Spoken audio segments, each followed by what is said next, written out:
Meu convidado de hoje é considerado a enciclopédia do samba.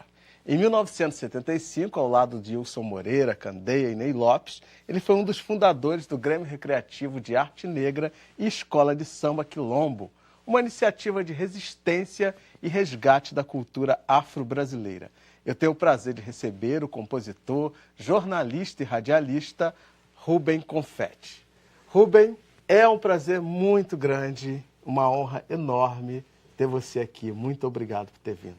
A contribuição, estamos aqui mais uma vez para contribuir, para conversar um pouco.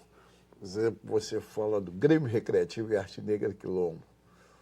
Foi um sonho do Candeia, um sonho que, em princípio, ele foi bem realizado, né? Enquanto o Candeia viveu, foi bem realizado.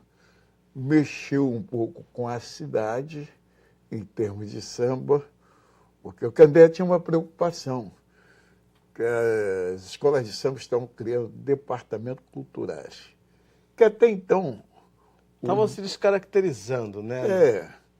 O dono da escola até então era o compositor, o admirado compositor, o poeta, o músico. Os sambistas mesmo, as Sambista pessoas que mesmo. fazem a escola de samba. Né? Sabe, o mestre Sala, porta-bandeira, Os passistas. passistas. Então o Candeia resolveu criar o Grêmio Recreativo e Arte Negra Quilombo, em 75. E nós nos engajamos lá com o Candeia, porque nós já vínhamos de outras escolas, não de samba só, mas de outras escolas de arte, não? Começamos na Mangueira, não? Eu comecei na Mangueira, na ala Vê Se Me Entende, ala de passista, lá pelos anos de 62. Pois é, você foi passista, né? Fui passista. Ao tempo E naquela época, passista tinha que sambar mesmo, né? Porque sim. hoje em dia acho que é uma coisa meio balé, uma coisa meio... Não, eles usam umas franjas, não? E a franja é que samba. A franja... Aquele tempo, não. Aquele tempo tinha que dar no pé mesmo, né? Tinha que dar no pé. Eu sou do tempo do Carlinhos Pandeiro de Ouro, por exemplo, que ganhou o prêmio do Barack Obama, não? Prêmio de doutor em samba. Ele fez uma exibição na Casa Blanca e depois no Congresso, lá nos Estados Unidos. O Mussum, o nosso querido Antônio Carlos Mussum também, do nosso tempo. A Gigi, passista. A gente tinha passista não só na Mangueira, mas em todas as escolas de samba. E eram mais livres também, nós éramos livres, né, em termos de coreografia, que não havia esse relógio maldito hoje de tempo da Marquês de Sapucaí, porque hoje não, olha o tempo, hoje não, quase proibido passista, então eu já estava. E antes disso, eu lá já conhecia o Paz e Amor, a primeira escola de samba que eu frequentei, que eu fui convidado, não, minha mãe permitiu que eu fosse ao Paz e Amor, lá em Bento Ribeiro, na Fontinha, a escola de samba do Seu Galdino, uma escola de samba azul e marrom. Você veja só. Azul e marrom, curioso, hein? Era curioso.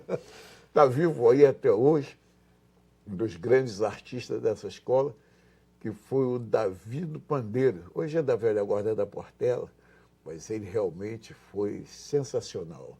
Então, depois eu passei pela Independente da Serra era na rua Lambari, na Serrinha, hoje Antônio Fuleiro. Lá eu conheci Dona Ivone Lara, mas ela ainda não era Ivone Lara, ela é Ivone, simplesmente, a esposa do Oscar, e nora do seu Alfredo. Seu Alfredo não permitia que ela frequentasse o Império Serrano, que havia uma rixa lá. Qual era a rixa? É porque o seu Alfredo foi presidente do Prazer da Serrinha. Prazer da Serrinha, que era a escola de origem. Isso, antes, que deu origem ao Império Serrano, né? Exatamente. Mas o seu Alfredo ele era muito vaidoso, era um mineiro vaidoso. Então, um certo carnaval, ele escolheu um samba errado. Era para escolher um samba do Mano Décio e Silas de Oliveira, Paz Universal, e ele partiu para um outro samba. Escola de samba era algo assim, 70, 80, 90, 100 pessoas. Mas o pessoal não gostou da escolha do seu Alfredo, em 45, aí protestaram com ele e partiram para a criação do Império Serrano, já em 47. Não? Então, essas foram as escolas que praticamente eu frequentei. Paz e Amor, Independente da Serra, e depois, mais tarde, eu fui convidado, né, para ser passista da Estação Primeira de Mangueira. Então, você entrou no samba mesmo, foi como passista? Foi o primeiro contato com o samba? Foi sendo passista ou não? Não, que no Independente da Serra, eu fui levado pelo Hernani Monteiro.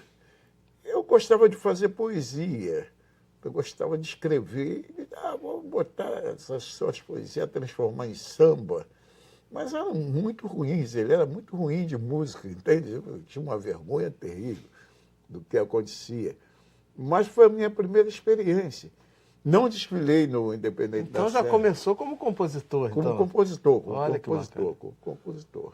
Porque eu sempre gostei de escrever. Eu fui rato de biblioteca e escrever desde o primário, desde o curso primário, eu sempre gostei de escrever, fazer minhas redações, minhas poesias. Agora, uma curiosidade, como é que foi a relação com a família? Que tipo de criança que você foi? Que tipo de menino? Como é que foram os seus pais? Da onde vem esse interesse pelas letras, pelas bibliotecas? Olha, essa é uma ótima pergunta. Papai era de São João de Nepomuceno. Minas Gerais, né? Zona da Mata de Minas Gerais. Isso. E mamãe da Piedade. Ninguém tinha esse interesse pela letra, pelos livros, por nada. Eu fui naturalmente. Por quê? Eles faziam o quê? Qual a profissão deles? A mamãe era doméstica, doméstica, lavadeira, lavava roupa para fora. O papai era servente da escola Nanelli, uma escola de enfermeira famosa, que tinha também na Praça 11, ali tinha o Hospital São Francisco, era uma escola de enfermagem, hospital-escola. Então, mas eles me colocaram primeiro numa escola da Dona Etelvina. O que era a escola da Dona Etelvina? Eram umas mesas de madeira tosca, e ela me ensinou as primeiras letras, você está entendendo? Dona Etelvina, na rua João Vicente. Depois eu passei para a escola da Dona Dinorá. Quando eu ingressei no colégio primário, eu já sabia ler e escrever. Foi até um espanto que eu fui. Ou seja, um dom natural mesmo, né? Os professores disseram, não, você... Eu já ganhei assim, um destaque, mas eu tive um problema logo no começo, porque o problema visual é antigo. Me colocaram... Desde criança? Desde criança. Eu me coloquei lá atrás, numa das últimas carteiras, e não consegui ler o cabeçalho. Depois é que eu fui chegando, aí comecei a ler o cabeçalho, copiar direitinho. Aquela Escola Paraná 310, Rio de Janeiro, não sei o quê, matemática. Aí você tinha que copiar aquele cabeçalho e a aula. E ali, na própria Escola Paraná 310, na Avenida Hernani Cardoso, quase em frente à Faculdade de Souza Marques, eu já me interessei em frequentar a biblioteca da escola primária, mas lá sozinho. O que você lia na biblioteca nessa época? Eu não lembro. Eu lia, você está entendendo? E logo depois eu conheci um amigo português, o Adelino. Esse me emprestava aqueles livros, aqueles clássicos da língua portuguesa, não. Camões não, Camões nem pensava.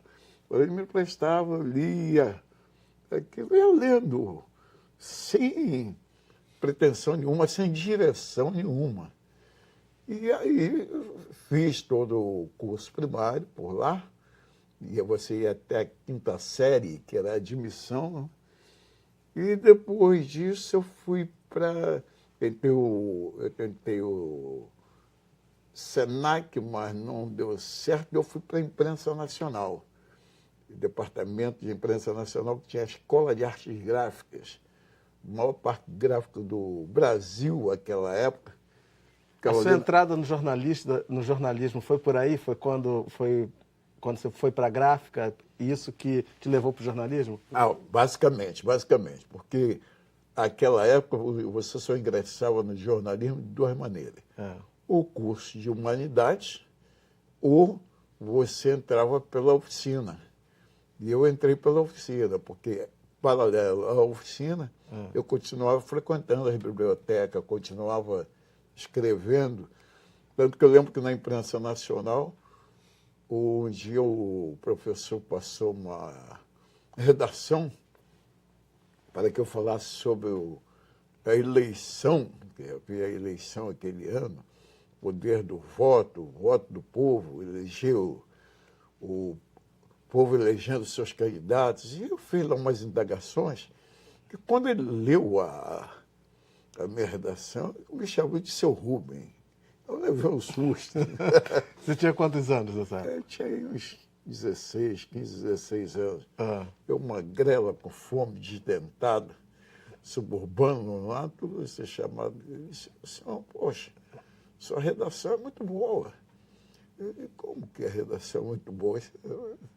E aí, esse Leopoldo César Miranda Lima, ele chegou até ministro interino da Justiça. Então, é um homem de alto saber, não é? Né? E lecionava para nós lá na Imprensa Nacional. E ali eu fui criando gosto, sabe? O tempo foi passando. Claro, eu fui para algumas oficinas de fotogravura, que foi a minha especialidade. Primeiro passei pela fotogravura Sepúlveda, na Rua Gonçalves Ledo, próximo à Praça Tiradentes. Depois fui para a Rua do Riachuelo, para a Vida Doméstica. Mas não era o meu futuro ali, não era o meu futuro. Mais uma vez, por quê? Por causa da visão, que a fotogravura, naquele tempo, requeria uma visão ótima, não? Eu não tinha essa visão. A deficiência já vinha de berço, era hereditário.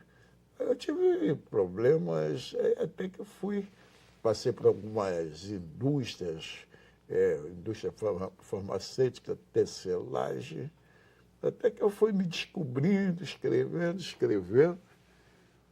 E um dia, quando eu me vi, já depois de passista, depois de TV Excelsior, depois eu me vi na redação do Guanabara em Revista, que era a revista oficial do Museu da Imagem do Som. Ricardo Kraume está aí vivo, e ele é testemunho de tudo isso. E ele aí me pediu para escrever algumas coisas e o pessoal ficou admirado, não? Mas eu ainda era meio cheio de um português castiço, aquelas coisas que eu tinha aprendido, não? Eu não tinha ainda o time da redação popular, mas tudo bem. E aí eu fui embora. Foi assim que começa a minha vida no jornalismo. No jornalismo, né? Então, a gente vai ter que dar uma paradinha. Eu vou para o intervalo, mas é rapidinho. Fique com a gente, que daqui a pouco a gente está de volta.